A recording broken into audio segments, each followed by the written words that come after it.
Welcome to this week's episode of the Monday Feel Fresh Sessions, the place, the space for you to rock up, kickstart your week feeling fresh AF and gain some insights, knowledge into drinking less and feeling fresh, but more importantly, living with choice and freedom. Nat and I absolutely love starting the week this way. But before we get into it, Nat, how you doing? How was your weekend? Yeah, mate, I had a cracker weekend. I had a terrible time at the driving range, so I'm re-questioning my entire strategy. But I'm nice and relaxed, and I'm actually really keen to work. I'm just loving it at the moment, Tommy. Honestly, I'm been doing this for a long time, and I'm falling back in love with it. Oh, so good to hear. I'm Yeah, it's going to great. say it's because of the combination of getting to the driving range and enjoying your golf. But hey, look, maybe that's it. For those of Maybe you that are new, for those of you that are new to the podcast, we'll give you some context. Whether you're watching this live or you're driving along in your car and it's the first episode, and you're thinking, "What are these guys talking about?" Nat Hodges and I, as well as in business, doing what we love most together, which is helping people live with choice and freedom. We also both have a passion for golf or golf enthusiasts. Yeah, playing average golf. Playing average golf, and we have a big golf tournament, Nat and I, full week where we verse each other. That's coming up in just under a couple of months. And so Nat's referring to him getting to the driving range, probably trying to pick up his game because he knows that if he doesn't, Tommy Cartwright is going to leave him for dead. Yep. No, that's cool, man. It's so nice to hear. It really does. Like most industries, I think it goes in a little, some ebbs and flows sometimes. And to hear that you're just in peak state of loving it. It's just so awesome to hear, mate. Yeah.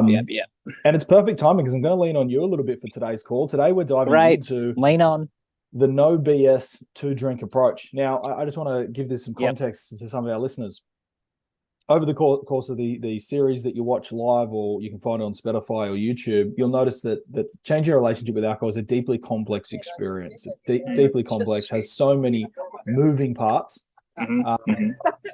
And what we're going to do today is not dive into the complexity of it, but just dive into a real lighthearted, honest approach to drinking less and feeling fresh. And here it is. Great. If you can't stop after 2, you don't deserve 1. Yeah. Nice. If you're serious about changing your relationship with alcohol, one of the frames to hold in mind for yourself: disregard how much you're drinking, disregard what specialists have told you. At the end of the day, if you struggle to stop after your second beverage, then we've just got to learn in the beginning not to pick up the first. And that already starts to provide a bit of context and a starting point for you. But a great model to start with. It really simplifies it for so many people that get overwhelmed with what's going on. And Nat, I'm gonna ask you a couple of questions in a moment. Yep. But at the end of the day, if you're trying to change your relationship with alcohol, specifically once you've started drinking, it's really, really hard. Like it is so hard, and that's going to tell you why in a moment. But by the end of this call, what you're going to learn is the number one reason why you struggle to stop after 2, and what you can do about it. And the reason why we're sharing this, by the way, is we haven't shared this on this, to the public before. This is actually part of one of our 30-day detox masterclasses that we run for over 40 members that are doing it at the moment. We thought, let's just give a little insight to all of you guys, so that you can start, buckling down and kicking some goals on the sidelines. But Nat, tell us why. Yes. When I say if you can't stop after 2, you don't deserve 1. From a or neuroscience level, why is it? Tell us about that. Why is it? What happens, after the second drink, and why is that such a damaging place to play? Yeah. Okay. So if we start with, we'll go 2 different angles to look at this. We'll go look at a bit of science, and then we'll go science, and then psychology, and then a bigger picture. We know we got really, really just very clear evidence now that all of the good things that you get from booze happen as the blood alcohol is increasing. It's actually got nothing to do with just consuming alcohol. It's as blood alcohol levels are rising, specifically rising, is when you get the endorphin hit, more confidence, a pain-killing effect, presence in the moment, better social acuity, better verbal acuity, less barriers, more openness. Like all of these things that all we want in life happens as blood alcohol is rising. And what we know now is the first 2 drinks is when you'll have the fastest rise in blood alcohol. This is, the pre-drink, why pre-drinks are the best, why the first 2 wines at dinner is the best. We know this experientially, and phenomenologically, is that when you say people, the first 2 drinks are the best, it's because that's when the blood alcohol is rising. So that's the science of it.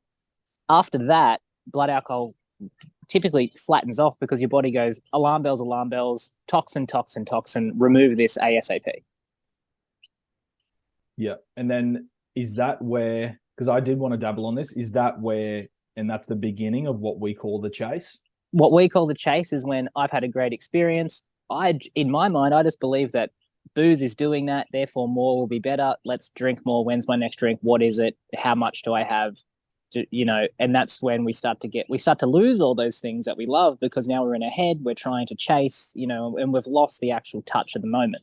And let's just note that for a second, because that can be an incredibly game changing for anyone that's looking for long-term choice and freedom. I said on the masterclass the other night, Nat, most people don't want to stop drinking. They don't realize what they want to stop the chase. The chase. It's the chase. They don't want to have to. Yeah. They don't want to have to chase it. What do people do instead? Like, what's the starting point for someone to just gain like that? That's a big thing for someone to understand, is that I don't want to not drink the rest of my life. Yes. I'm just sick and tired of chasing. People say it all the time to me. So why can somebody have 2 and then just easily wrap up? Why can my friend do this, but I need 6? And it was probably what I used to live as well. What's the best starting point? Yeah, we'll start. I think a bit more understanding on that is that if you have 2 and can't stop, it's not a control thing. It's not a discipline thing. It's not a moral thing. Like, I'm a bad person because I can't, or they're a good person because they can. That's ridiculous, right? It's none of that stuff that we say, like, I wish I had more control. It's way more interesting than that. When someone can have 2 and stop,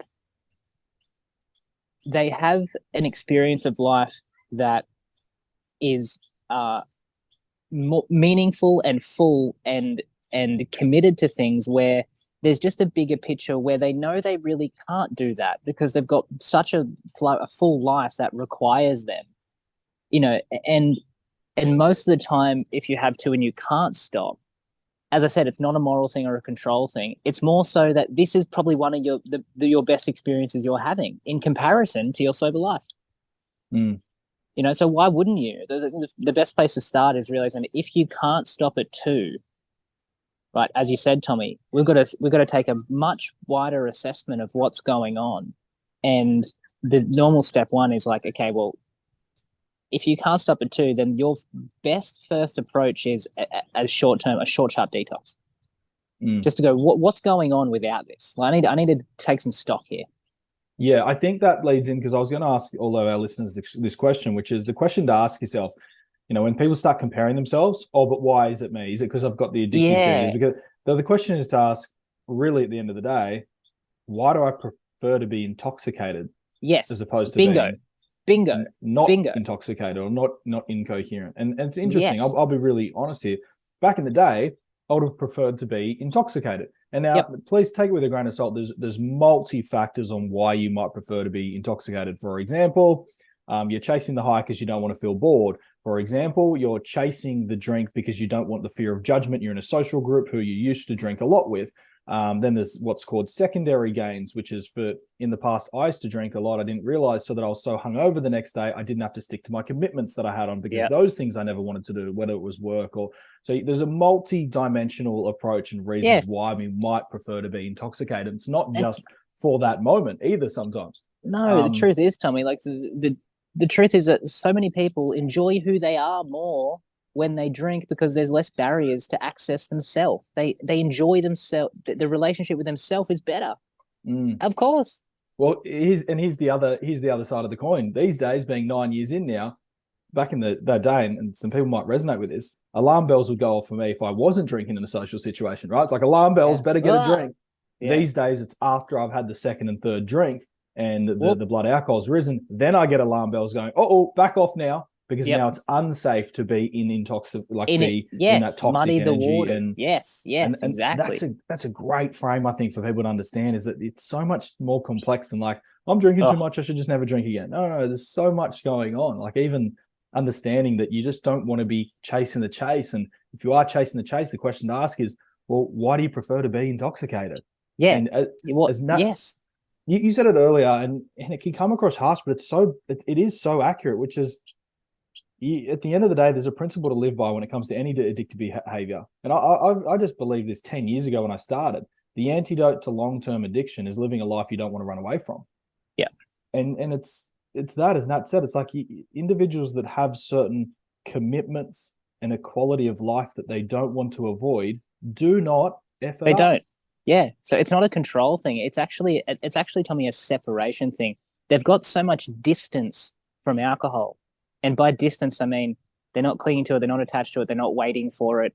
They don't anticipate it in their mind when it's not appropriate to drink. Like they've got a lot of distance from it. So when they start drinking, it's really obvious to them. It's obvious. It's self-evident that 2, 3, 4, might, this is probably pushing it too far. I'll back it off now. They've got a lot of distance from it. People that are habitual drinkers, they don't have any distance from it. Yeah, and that's probably leads into why we've always recommended detoxes. Like, what a fast way to distance yourself from it. It's like, you got to get some distance. We had someone join our 30-day detox now just a few weeks ago, and such a great guy. And he was talking to me. He said, "Yeah, so what's the best approach?" And I said, "Do you want my honest feedback?" And I said, "What's your approach now?" He said, "So what I'm thinking I'll do is over this detox, I'll have a couple of drinks, and I'm seeing how I'll go, and then I'll make decisions." And I said, "You can do that, but excuse me." That's just me clearing my throat. Unedited right here, unedited. And I said, well, look, you're going to change your relationship with alcohol long-term more if you just detox for 30 days. And that's why I think when you detox from something too, when you come back to it, you're so much more aware, which means you got clarity of what this is. You notice it, right? You notice it. I had, I'll give you an example in a different way. Nat knows I've been like 90 days off, or probably 100 days now off dairy milk, like thick, rich, milky dairy milk chocolate. Here we go. And before that, Nat, there was no distance between it, right? No distance. To go in, Cadbury chocolate. Want a Cadbury? Get a Cadbury chocolate. Want the whole block? Eat the whole block. So there was no distance, like a lot of people experience with alcohol. Then I did 90 days without it. I had the top end of my daughter's Freddo Frog the other day. See ya, boy. And because I'd had so much distance, it hit me so hard because the body's like, whoa, what's going on here? You're reintroducing something that apparently you got rid of. Yeah. And that's why detoxing is such a phenomenal approach, is just getting rid of it. Because when you come back to it, you're aware, you realize, you notice the feeling. Like people often say after the detox, geez, Tom, I don't know what's happened. I used to be able to drink like a fish and wake up the next morning feeling fine. Now I've detoxed for 30 days. I had half a bottle of wine last night and I feel like crap this morning. Yeah. And the lesson is you've always felt like crap. You're not aware of it because you're too close to it. What that does, Tommy, is introduces a lot of people that are habitual drinkers will introduce a belief, right? A really tricky one, which is, this doesn't affect me. I can still work. I can still play with my kids. I can still, so they can have a couple of glasses one night and they go, I don't see any negative effects to this. And that's true. It's true in the moment. After a detox, when you come back, you get hit with all the negative effects that you couldn't see. Right. And then it gives you a whole other picture of goes, oh God, I got so much closeness to booze that I could only see the negatives when I got some space from it. And the exact same example, right? The reason why Tommy and I say all the time is the relationship. We look at the relationship with alcohol. There's you and there's alcohol. In between, there's a relationship. In a human-to-human relationship, an intimate relationship, when resentment creeps in and there's bad energy and all that, it gets toxic. We know this term. Call it toxic, whatever. Because there's too much closeness. And the only thing to do at that point is separate, breathe, get some space. So when you come back together, you've got more clarity. It's the exact same thing with booze. Literally the exact same thing. You have to go, too close, get some separation. Yeah, love that, mate. That's such a good, that's such a good add-on there too. And it's so accurate. Like you just imagine two people almost arguing with each other. They want to be together, but it's just all getting messy. Yeah. What's the better approach? Keep, like someone's there chanting, yes, keep arguing. Or hang on, let's take a breath. Might just be moving 2 meters away. Yeah. Okay, what are we here to achieve? Yes. And that's one of the, everyone asks, what's the best way to change your relationship with alcohol? Nat, you and I have, without a doubt, so much more extensive knowledge in what's the best way not to change your relationship with alcohol. Yep. And it's like, you don't change your alcohol whilst you're consuming alcohol. Like that's why it's so important. Don't change your, it's just like, I hear it all the time. Like, I'm just going to see how it goes. It's like, you can see how it goes. Like, you can have a crack at it. But I tell you what it is. So it's like you break up with your partner and you go back and sleep with them once a week. Like, we've all been there.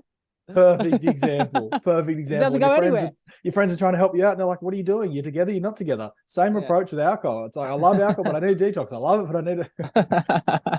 Oh, I love it, man. I love it.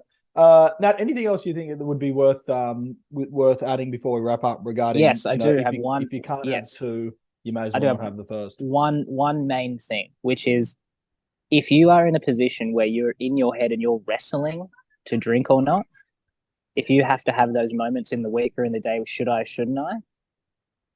That is the perfect signal that you've got too close.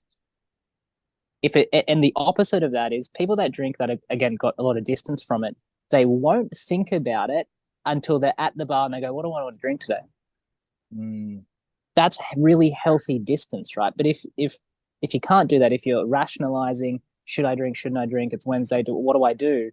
Too close. That means for me, in anything, automatic pause. Because if I can't pause when I want to, that's the signal. If I can't pause something when I want to.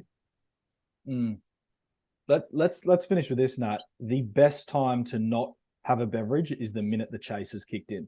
And the chase, specifically, a little bit different today than how we normally teach it. The chase either after the second drink or the chase before you've had your first. You're already chasing the first. Yeah. When is it? Yeah. Anybody that's listening to this live, next week, same time, same place. We don't often do this, but Nat, next week, let's lock it in. Yeah, we're going to dive straight into how to remove justified drinking from your life and why that's the biggest issue when it comes to your relationship with alcohol. You can do that. Perfect. Kane, see everyone there. Awesome. Viewers, listeners, Drink Less, Feel Fresh family, Natty Hodges and Tom Cartwright here. Hope you absolutely loved the 2-drink approach to drinking less and feeling fresh. If you can't stop after the second, you got to learn to not have the first. And once you've learned to not have the first, which is the first point of changing your relationship with alcohol, then you can maybe endeavor down the journey of how to stop after 2. Yeah. See you same time, same place next week. Jump on to drinklessfeelfresh.com to register for these calls. Looking forward to seeing you. Thanks, Nat. Have an incredible day, mate. Bye. See ya.